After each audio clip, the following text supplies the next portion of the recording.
O número que eu comecei o programa aqui, ele é impressionante. E aí não me interessa, eu fui o primeiro a dizer, quando começaram a comparar o Tite com o Jorge Jesus, eu achei exagerado. O Flamengo do Tite com o Flamengo do Jorge Jesus. Por quê? Porque o Jorge Jesus pegou Copa do Brasil, Libertadores e Brasileiro nos primeiros jogos. O Tite pegou agora um campeonato carioca que tem adversários bem fracos se comparados com a Libertadores, com a Copa do Brasil e com o Brasileirão. Agora, esse número, ele é impressionante em qualquer situação. O Flamengo do Tite está a 10 jogos sem sofrer gols. E aí, pra quem gosta de desmerecer, claro, sempre vai ter. Ah, mas no Carioquinha é mole. Tá bom, mas ele pegou Fluminense, ele pegou o Vasco, ele pegou o Botafogo. Eu costumo dizer do Vasco e do Botafogo, que eu falei agora recentemente. A gente pegou os 5 clubes que mais gastaram com contratações no Brasil. O Botafogo é o segundo, só tá atrás do Flamengo. O Vasco é o quarto, ou é o terceiro? Não, é o quarto, o terceiro é o Corinthians. O Vasco é o quarto em gastos com contratações. E esse Flamengo do Tite, Flávio, tá 10 jogos sem sofrer gols. Lembrando, como disse o Mauro, a várzea que era a defesa do Flamengo no ano passado.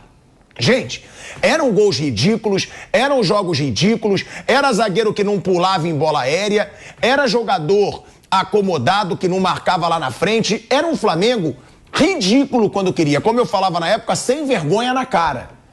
E hoje a gente vê um Flamengo como esse. É claro, acho cedo pro torcedor dizer, vamos ganhar tudo, que tem muito já falando isso, mas o torcedor pode. Agora, esse número do Tite, Flávio, pode ir ainda mais longe, porque tudo leva a crer que o Flamengo pode até encerrar esse Carioca sem sofrer gol. Olha, Pilhado, boa tarde aos amigos. Eu não tomo o campeonato regional como referente de nada, realmente não. Então eu estou olhando o Flamengo, a montagem do time, a maneira como o time está jogando. E dá para arriscar que o Flamengo vai brigar muito por todos os títulos. Ele é favorito em todas as competições, todas. Brasileiro só tem o Palmeiras para encarar. Você falou tem muitos, eu acho que não. Só tem o Palmeiras para encarar pela regularidade, pelo tempo de trabalho, pelo conhecimento que o Abel Ferreira tem do elenco. Mas o elenco do Flamengo é bem superior. Então eu entendo que o Flamengo é o grande favorito do Campeonato Brasileiro. Se escapar dele é Palmeiras. Nos mata-matas, um time com essa regularidade é muito difícil de ser batido também. Eu não consigo imaginar o Flamengo jogando com outra equipe que não seja o Palmeiras e encontrando dificuldade em 2 jogos. Atlético Mineiro, vai se montar esse quarteto aí. Mas eu sempre falo do Atlético porque eu acho que é um quarteto que se jogar bem junto vai jogar muito. Sim, mas não vai ter o mesmo equilíbrio de meio campo e defesa. Porque vai ter esse quarteto lá na frente, que é um quarteto que se expõe um pouco mais. Em 2 jogos eu acho muito complicado. Se um jogo só, pode acontecer. Em 2 eu acho difícil. Então acho que o Flamengo está montando um baita time. Onde ele vai chegar, eu não sei, essa comparação com o Jorge Jesus é bobagem, que é muito cedo, né? É outro tipo de jogo também. O time do Jorge Jesus é um time espetacular, bom de se ver jogar. Talvez o time do Tite não seja tão espetacular como aquele, mas vai brigar muito, muito. Acho que o Flamengo é favorito a praticamente tudo que ele for disputar. Não, a tudo que ele for disputar, ele é favorito. Vai ganhar tudo ou não, às vezes depende de uma contingência. Mas para mim, pelo que eu vi aí, e sem tomar por base de Sampaio Corrêa, nada disso. É o trabalho que está sendo feito mesmo. Ontem achei que o Diniz errou quando colocou 2 jogadores lentos no meio. Aí quando entra o Lima pela condição do Renato, o time até melhora um pouquinho, até equilibra um pouco. Mas não dá para comparar o elenco do Flamengo com o elenco do Fluminense também. Né? Aí, se o Flamengo acertar uma boa jornada, é tal história. O Flamengo só vai perder o torneio que ele der algum vacilo. Se ele não vacilar, e o Tite costuma concentrar bem o time, deixar o time bem focado, vai ser difícil bater o Flamengo esse ano. Vai perder muito pouco. Eu arrisco dizer que dificilmente o Flamengo perderá 10 jogos esse ano. Acho que não chega. Talvez, olha, falei 10, posso estar até exagerando. A gente vai perder muito pouco no ano inteiro. O Flamengo não perdeu. Não. O Flamengo não perdeu ainda no ano. É bom deixar isso claro.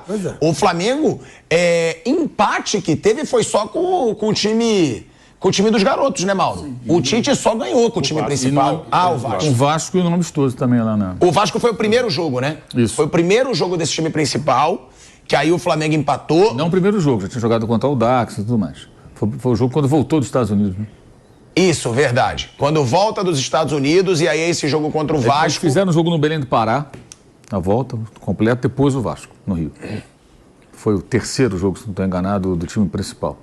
Agora, sobre essa situação, Mauro, porque o Tite, ele deixou claro, quando ele chegou no Flamengo, ele falou: meu principal objetivo agora é corrigir a defesa. Porque um time com a qualidade técnica que tem esse Flamengo, se ele não sofrer gols, ele vai fazer um gol pelo menos. O Tite falou isso quando ele chega no Flamengo. E esse número embasa completamente que o trabalho dele tá dando certo. Se o primeiro objetivo dele era corrigir a defesa, ele conseguiu. Ele corrigiu a defesa, que em determinados momentos era patética no ano passado. Eu vou lembrar até aqui que o Kaique, né, nosso produtor, o Kaique Lima, me passou. No ano passado, o Flamengo, ele chegou em determinado momento da temporada, lá pelo início do Campeonato Brasileiro, antes de engrenar um pouquinho com o Sampaoli, ele chegou a ter 80 gols sofridos em 76 jogos. Era o time da Série A que mais gols tinha sofrido na temporada. O Flamengo chegou a ser o time da Série A que mais gols tinha sofrido, com um elenco gigante, potente, como é esse que o Flamengo tem hoje.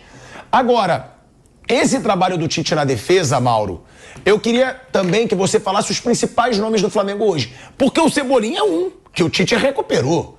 Como a gente criticou o Cebolinha aqui, eu critiquei muito. Eu falava um jogador de mais de 70 milhões de reais, que foi o que ele custou ao Flamengo, que não estava jogando nada. Chega o Tite, e a gente já tinha falado, com o Tite ele foi destaque na seleção brasileira. Foi valorizado por causa daquela passagem com o Tite, e de novo está sendo. Na Copa América. Ele foi destaque na Copa América com o Tite, treinador da seleção brasileira. O Pulgar, que pra mim é um dos principais jogadores do Flamengo, já desde o ano passado, quando o time inteiro não tinha vergonha na cara, o Pulgar tinha. Carregava sozinho aquele time sem vergonha. E tem também o De La Cruz.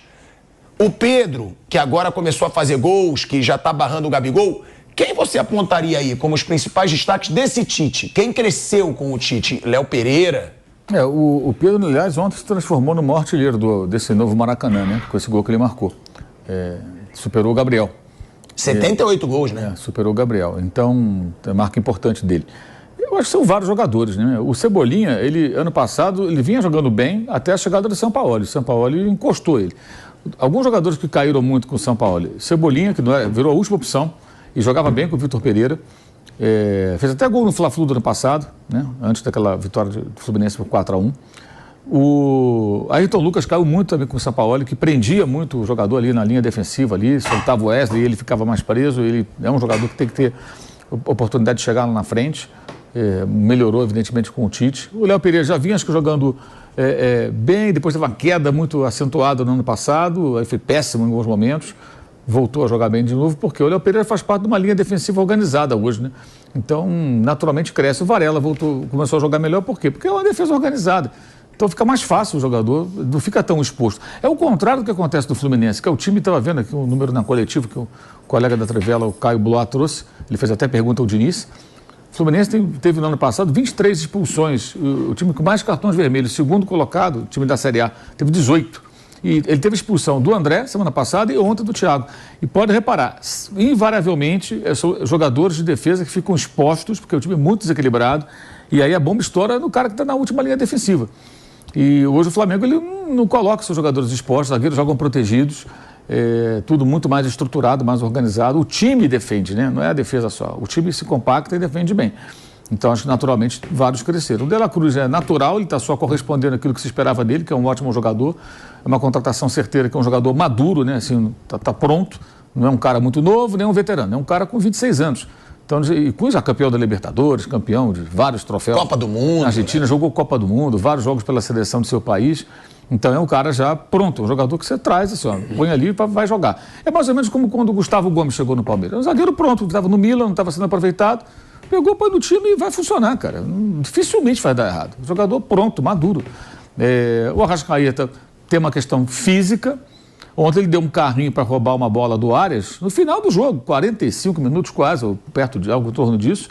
Ele veio, deu um carrinho limpo e tocou, roubou a bola. A gente estava vendo até isso, né? No fim do jogo, o Flamengo ainda estava marcando pressão. E o Arrascaeta estava saindo com 15 minutos no máximo do segundo tempo, ele saiu com a língua para fora. Agora, no final do jogo, ele está dando um carrinho.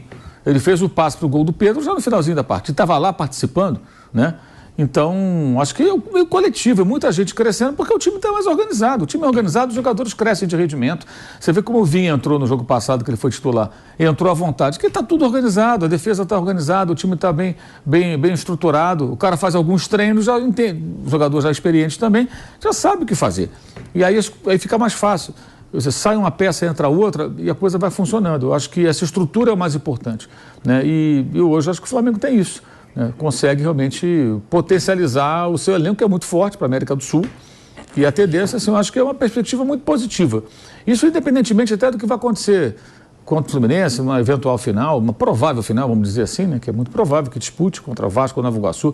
Eu acho que isso não muda, mesmo que o Flamengo tenha um azar, perca um jogo, perca o título, que a torcida não conta com isso, acho que o trabalho é bem consistente. É bem consistente. O time é favorito para ser campeão carioca, isso é evidente, seria uma hipocrisia falar que não.